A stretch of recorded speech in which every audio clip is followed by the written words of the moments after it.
22 जनवरी को अयोध्या में भगवान रामलला की प्राण प्रतिष्ठा की तैयारी जोर शोर से चल रही है। सिर्फ देश में ही नहीं बल्कि पूरी दुनिया में इसकी तैयारी चल रही है। लेकिन क्या आपको पता है कि एक मंदिर ऐसा भी है जहां रामलला की प्राण प्रतिष्ठा सैकड़ों वर्ष पहले हो चुकी है। 22 जनवरी को अयोध्या के रामलला मंदिर में भगवान श्री राम की प्रतिमा की प्राण प्रतिष्ठा की जाएगी। लेकिन आज हम आपको ऐसे मंदिर के बारे में बताते हैं जहां सैकड़ों साल पहले रामलला की प्राण प्रतिष्ठा हो चुकी है। कानपुर में 170 साल पुराना रामलला का मंदिर रावतपुर गांव में मौजूद है। इस मंदिर की खासियत है कि यहाँ विराजमान रामलला यानी भगवान श्री राम का बाल स्वरूप प्रतिमा मौजूद है। मंदिर के पुजारी के अनुसार भगवान श्री राम का ये बाल स्वरूप पूरे विश्व में किसी मंदिर में नहीं है।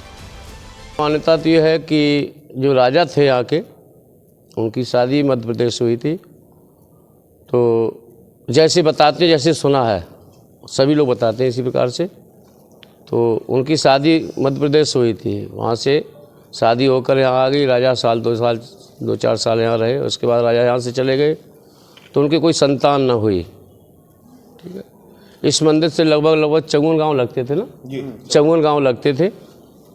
तो राजा थे, जब जो है राजा नहीं वापस आए तो रानी ने सोचा हम इतनी अपार संपत्ति की क्या करेंगे। तो कुछ लोग बताते हैं कि स्वप्न हुआ उनको रात में कि ये मंदिर बनवाया जाए। उन्होंने ये भी बताया कि रामलला मंदिर उत्तर प्रदेश में सिर्फ कानपुर में मौजूद है और 22 जनवरी के बाद अयोध्या में भगवान श्री राम की जन्मभूमि में रामलला मंदिर में प्राण प्रतिष्ठा कार्यक्रम के बाद दूसरा मंदिर हो जाएगा। मान्यताओं के अनुसार ये मंदिर 1800 ईस्वी में बनाया गया था।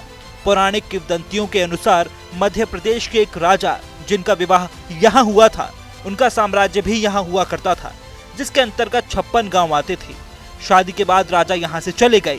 कई सालों तक राजा वापस नहीं आए और उनकी रानी इंतजार करती रही। लेकिन जब 10 साल से अधिक समय तक रानी इंतजार करती रही, रानी की कोई संतान नहीं थी, तो उन्होंने रावतपुर गांव में भव्य राम मंदिर का निर्माण करवाया, जिसमें बाल स्वरूप श्री राम को गोद लिया। इसके बाद मंदिर में 6 इंच के भगवान श्री राम के बाल स्वरूप की मूर्ति, दाहिने हाथ का अंगूठा मुंह में लगाए हुए मूर्ति का प्राण प्रतिष्ठान करा दिया गया। रानी ने अपनी सारी संपत्ति रामलला ट्रस्ट रावतपुर गांव मंदिर के नाम कर दी। रानी साहबा को स्वप्न हुआ कि मंदिर में जो है प्राण प्रतिष्ठा कुछ कराई जाए, रामलला को गोद लिया जाए। मंदिर का निर्माण शुरू कराया उन्होंने।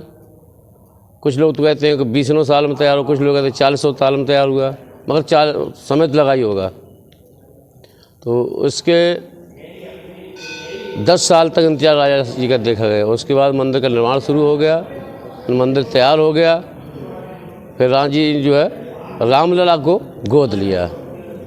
उसी गोद को लेने के बाद टेस्ट को सब अर्पण कर दिया। मंदिर 22 तारीख को बहुत ही भव्य कार्यक्रम होने जा रहा है यहाँ पर।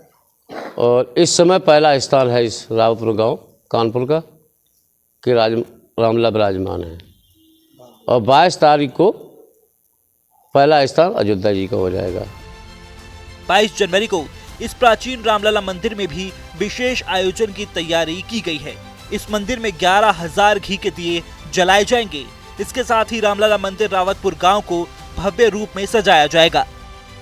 पुजारी और किंवदंतियों की माने तो ये इस तरह का इकलौता मंदिर है जहां पर भगवान राम बाल रूप में स्थापित हैं और यहाँ पर उनकी प्राण प्रतिष्ठा भी हो चुकी है। ऐसा भी बताया जाता है कि अभी ये पहले नंबर का मंदिर है। उसके बाद जब अयोध्या में प्राण प्रतिष्ठा हो जाएगी तो उसके बाद इसको दूसरे नंबर का माना जाएगा। वो भी इसलिए क्योंकि अयोध्या उनकी जन्मभूमि रही है, इसलिए उसके बाद वो नंबर 1 पे आ जाएगा अयोध्या का राम मंदिर। कैमरामैन शारिक खान के साथ अनुराग अग्रवाल, TV9 कानपुर।